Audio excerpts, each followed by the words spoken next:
taking up a kingdom here on earth. It's amazing what can happen in less than a week. So what we look at then is we see the rejoicing, we see a king that is honored, we see the celebration and anticipation for a great future, and bang, less than a week, it's all done. So the setup, what's the setup here? Well, the setup is this, is that we've been talking now from, Jesus is now strung up between heaven and earth. We've been doing a series now for the last few weeks of the statements that Jesus made from the cross when he was hanging on that cross. And we're going to continue to do that. We're going to look at the fourth one today. So there he was hung up between heaven and earth. And there in incredible pain, Jesus has spoken out to us. On either side of him, there's a thief that's hung there with him. On the one side, a thief that has absolutely rejected him and say, basically what he's saying is, well, if you're Jesus, why don't you save yourself? And, oh, by the way, why don't you save us too? And yet the thief on the other side, we talked about that in the very first, is Jesus turns his head heavenward. I'm getting mixed up. The first message is, Father, forgive them, all the people up there. Father, forgive them, they don't know what they're doing. Second one, he turns to the thief. And he says, today, you will be with me in paradise. So forgiveness was given to all of mankind, but then it was shown to us in a practical way when the thief on the cross basically recognizes that he was wrong. He's being justly put to death.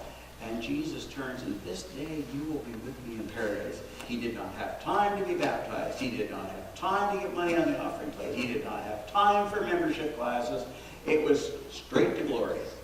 And there's something to be said about that. So we come a little bit further on now, and last week Pastor Angel told us that Jesus was caring for the family. So he says, behold your son. Behold your mother. And the whole concept there was a case of we're to love one another. We're not to be individuals, lone wolves, but actually we care one for another. And that's what God has basically spoken through Jesus on the cross. Today, we go to the fourth statement. Now, the fourth statement is one of those ones where Jesus is in absolute anguish. And he speaks out in his own mother tongue, Eloi, Eloi, lama sabachthani. Now, I don't know if I ruined that language or not, but that's basically the way I've heard it. Eloi, Eloi, lama sabachthani. Matter of fact, the people that were around about him at the time basically say he's calling for Elijah. Let's see if Elijah shows up. But he wasn't calling for Elijah. The transliteration of that is, my God, why have you forsaken me? So we see Jesus now, 1 week earlier, less than a week earlier, entering into Jerusalem, and there's a triumphal entry going on. People are all excited, and here comes the king. And they hail him as king. Less than a week later, Jesus is strung between heaven and earth, and he calls out, my God, why have you forsaken me? That's the setup. Let's take a look at the passage of Scripture. I said basically on the first slide, if you didn't read it, probably didn't, Matthew 27. I chose a different one. I looked at Mark chapter 15, verse 34. I liked it better because it actually has the Aramaic in it. And at 3 o'clock in the afternoon, Jesus cried out in a loud voice, Eloi, Eloi, lema sabachthani, which means, my God, why hast thou forsaken me? We go on. Luke chapter 17, 25 actually tells us that Jesus had to suffer. But first he, Jesus, must suffer many things and be rejected by this generation. Now, whenever we're looking at the cross, we need to go to Isaiah 53. Isaiah 53, in its entirety, reads this way. Who has believed our message, and to whom has the arm of God been revealed? He grew up before him like a tender shoot, and like a root out of the dry ground. He had no beauty or majesty to attract us to him, nothing in his appearance that we should desire him. He was despised and rejected by mankind, a man of suffering, and familiar with pain. Like one from whom people hide their faces, he was despised, and we held him in low esteem. Surely he took up our pain and bore our suffering, yet we considered him punished by God, stricken by him, and afflicted. But he was pierced for our transgressions. He was crushed for our iniquities. The punishment that brought us peace was on him, and by his wounds we are healed. We all like sheep have gone astray. Each one of us have turned our own way, and the Lord has laid on him the iniquity of us all. He was oppressed and afflicted, yet he did not open his mouth. He was led like a lamb to the slaughter, and as a sheep before its shearers is silent, so he did not open his mouth. By oppression and judgment he was taken away. Lord, bless the reading of his word. Father, as we look into this passage, we look into this actual statement, Lord, you've given to us a great gift. May we receive it and hear it today. We want to thank you, Lord. Come and speak to us. In Jesus' name we ask. Amen.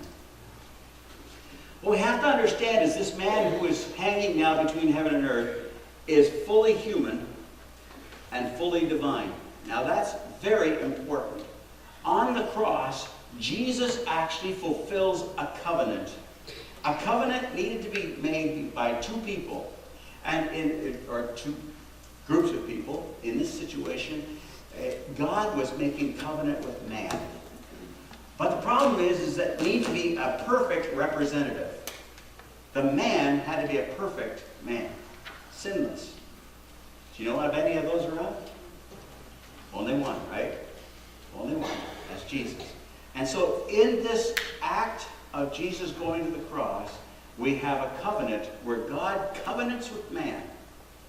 His part, God's part is I will redeem you, I will pay the price.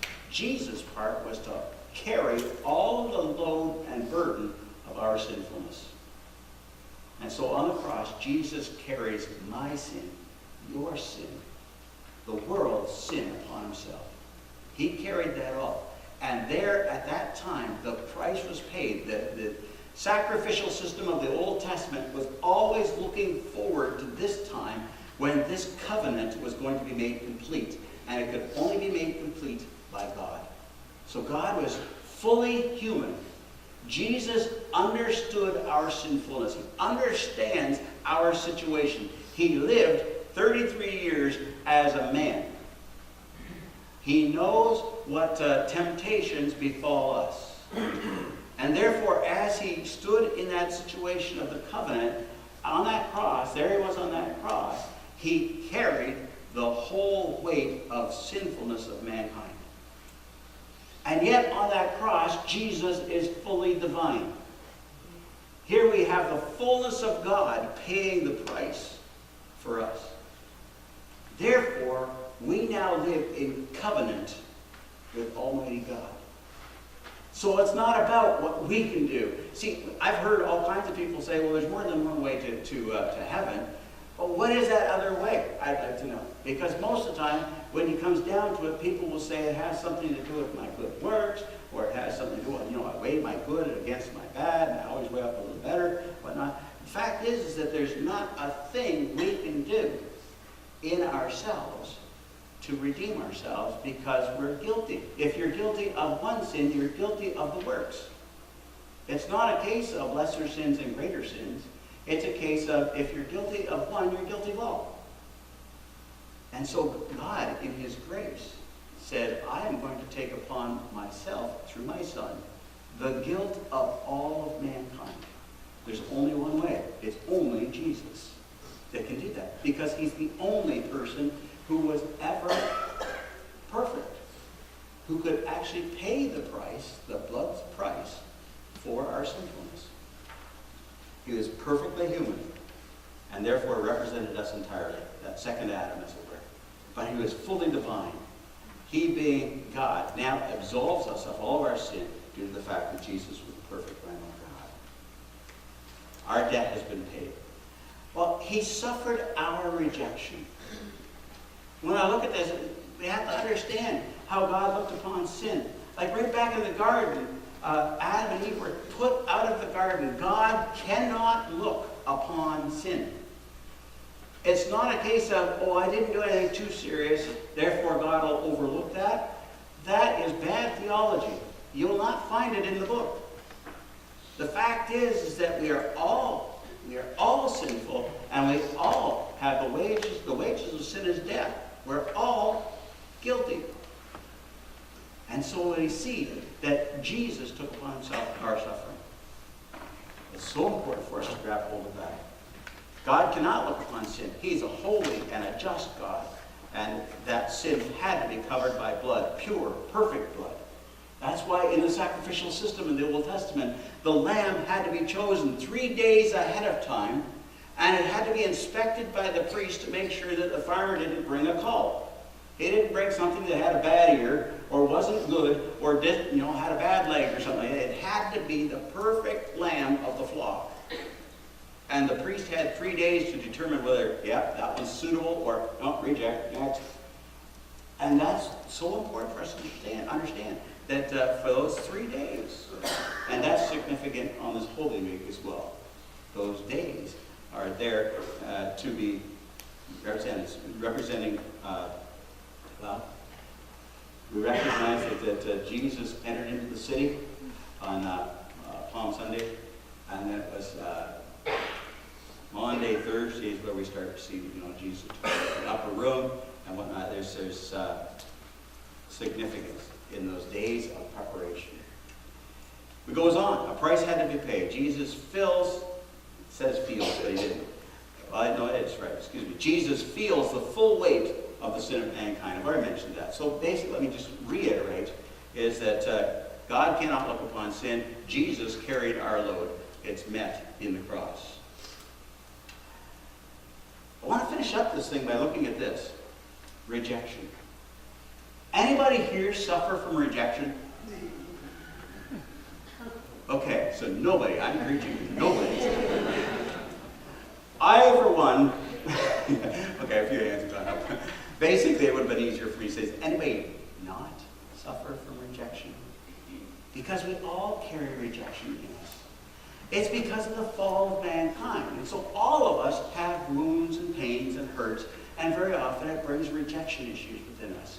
And not only, rejection comes in many forms. Like one of the big things you'll see is rejection when other people have rejected us. Remember, I told you my story, and my story is my dad used to call us really interesting names. He was fluent in 2 languages, English and profane. Probably a little more fluent in the second one. And so I always thought my name started with, "You stupid son of a," that kind of thing was going on quite regularly. So what happened, though, was I took that inside, and it crushed my spirit, and I was wounded and therefore rejected. I felt rejection. Therefore, I was constantly seeking the approval of people. Now, the way that comes out in school for me as a child was I was the clown. I always wanted to make people happy and laughter, that kind of stuff, joking around. And that's just how it came out in me. And so that was the seeking of approval. Folks, I no longer seek after the approval of people. I have the approval of my Father in heaven. That's sufficient. If you like me, that's great. But it's not necessary. Understand? And that's the way that God changes us. But so that's the first thing, is there's the rejection of other people and how that makes us feel. There's also self-rejection. Anybody here deal with that stuff? Yeah, self-rejection is they didn't like me, I don't like me either. Because they must have been right. There's something wrong with me. They must be right, therefore, I'm bad merchandise. And that is a heavy, heavy load. And so it comes out of self-hatred. It comes out in self-abuse and cuttings and those kinds of things as well. There's so many different ways. So there's that rejection of man. There's that self-rejection as well. There's another one. There's fear of rejection. Anybody have fear of rejection? Yeah, fear of rejection basically says, man, I don't want to get too close to those people because they could reject me. Fear of rejection it can actually stifle you from doing most anything. Because what if?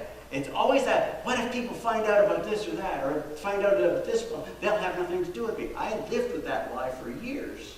If people knew who I really was, they wouldn't have anything to do with me. That's fear of rejection. And it can cripple us from doing anything. Now there's a fourth one. And the fourth one comes out of the third one. The fourth one is not fear of rejection, but basically what it comes down to is protectiveness, is self-protection. Self-protection works this way. I'll let you get so close, and then I'm going to shut the thing down. Because I can't let you get too close, because if you get too close, I'm vulnerable and you could hurt me. So I'll let you get certain closeness, and that's it. And so you'll see people enter so far in a relationship with someone, and all of a sudden, it's problem. It's those whole scenarios on TV where people can't commit. So there's just that whole self-protection thing. It comes out of woundedness deep inside of us. And what God did in the cross, in Jesus, in the cross, what he did was he paid the price. He took upon himself rejection, fear of rejection, self-protection. He took all of those for us. So we no longer have to live in rejection. We no longer have to live in fear that somebody might reject us. We don't have to live in rejecting ourselves or even self-protection. We can live in fulfillment and fullness of life, being fully who God has called us to be. And we don't have to live by fear. We now walk by faith. And so it's so important for us to understand. I had Clifford on purpose sing that song they did, the final one of the set. I'm forgiven because you were forsaken. I'm forgiven. I walk now in forgiveness. I walk now in the joy of the Lord being my strength. Why? Because Jesus took the price. And on that cross, he says, Eloi, Eloi, lama sabachthani. My God, why have you forsaken me? Can you imagine the load of guilt and sin that was upon his shoulders as he took all of our rejection, self-rejection, fear of rejection, self-protection. He took all of that load upon himself and then made it right with Father God. And it was at that darkest moment when he was carrying all our sin that he called out, Eloi, Eloi, my God, why have you forsaken me? Why did you turn your back on me? Because God had to turn his back on Jesus.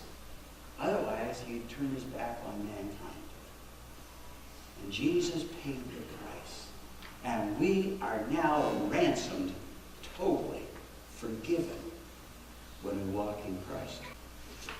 That's the story today. Eloi, Eloi, lama sabachthani. Jesus paid the price. He didn't owe a thing, but we owed him an awful debt. And he paid that debt on our behalf. That's what this season is all about. Let's pray together. Father, as we come to you, we acknowledge that you paid the price for us through your Son, Jesus Christ. That he took upon himself the whole sin of all mankind, including me, and paid the price that we now are restored back in a right relationship with you. Thank you, Jesus.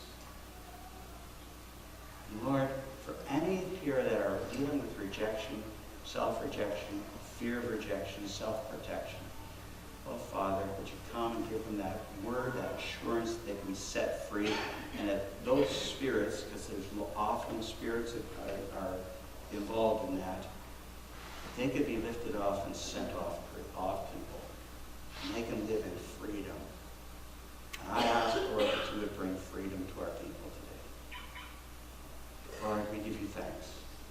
We give you praise today. It's in Jesus' name.